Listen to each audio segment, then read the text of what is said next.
ಏನಾಯ್ತು? ನಾನು ಯಾವಾಗಲೂ ಬಳ್ಳಾರಿಯಿಂದ ಬರೋದು. ಇವತ್ತು ನನಗೆ ಪುಸ್ತಕ ತಗೊಳ್ಳಿಕ್ಕೆ ಅಂತೇಳಿ ನಾನು ಶ್ರೀಧರ ಭಟ್ಟಿಯಿಂದ ಬಂದದ್ದು. ಅದು ಶ್ರೀಧರ ಭಟ್ ಓಪನ್ ಇರಲಿಲ್ಲ, ಬಂದಾಗಿತ್ತು. ನಾನು ಸೀದಾ ಬರುವಾಗ ಅವರು ಶ್ರೀಜಿತ್ ಎಲ್ಲ ತುಂಬ ಜನರು ಇದ್ರು. ಅವನು ನನ್ನ ಹಿಂದೆನೇ ಫಾಲೋ ಮಾಡ್ಕೊಂಡು ಬರ್ತಿದ್ದ. ನನಗೆ ಗೊತ್ತಾಗಲಿಲ್ಲ. ಮತ್ತು ನನಗೆ ಹೆದರಿಕೆ ಆಯಿತು, ಇನ್ಯಾಕೆ ನನ್ನ ಹಿಂದೆನೇ ಬರೋದು ಅಂತ. ಮತ್ತು ಅವರೆಲ್ಲ ಓಡಿದ್ರು, ಇವನೊಬ್ಬ ನನ್ನ ಹಿಂದೆನೇ ಬರ್ತಿದ್ದ. ಅವನು ನಿಲ್ಲಿಸಿ ಕೇಳಿದ, ನೀನು ಹೇಮಲತನ ಫ್ರೆಂಡ್ ಅಲ್ವಾ ಅಂತ. ಹಾಂ ಹೌದು, ನಾನು ಫ್ರೆಂಡ್ ಅಂತ. ಅವ್ನು ಕೇಳಿದ, ನಾನು ಹೇಮಲತನ ಲವ್ ಮಾಡೋದಿಲ್ಲ, ನಾನು ನಿನ್ನಲ್ಲಿ ಲವ್ ಮಾಡ್ತೇನೆ ಅಂತ. ಅದಕ್ಕೆ ನಾನು ಸರಿ ಸಿಕ್ಕಿದನು ಬಾಯಿಗೆಲ್ಲ ಬೈದೆ ನಾನು, ಜಾತಿಗೆ ಗಲಾಟೆ ಮಾಡಲಿಕ್ಕೆ ಆಗಿರ್ಬೋದು ಹೀಗೆಲ್ಲ ಮಾಡೋದು ಅಂತ. ಅದಕ್ಕೆ ಅವನೆಲ್ಲ ಹಾಗೆಲ್ಲ ನಾನು ನಿನ್ನೆ ನಾನು ಲವ್ ಮಾಡ್ತೇನೆ ಅಂತ ಕೈ ಇಟ್ಟ. ನಾನು ಕೈಯನ್ನು ಕುಟ್ಟಿದೆ. ಈಗ ಕುಟ್ಟುವಾಗ ಅವನು ಕೊಯ್ದು ಓಡಿದವನು. ಬ್ಲೇಡಲ್ಲಿ ಆಗಿರ್ಬೋದು.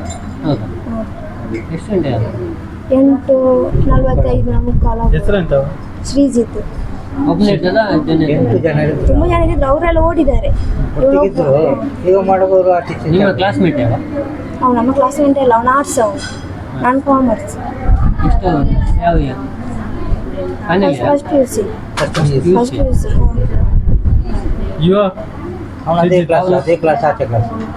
ಅವನು ಕೂಡ ಫಸ್ಟ್ PUC. ನಾನು ಕಾಮರ್ಸ್, ಅವನು ಆರ್ಟ್ಸ್.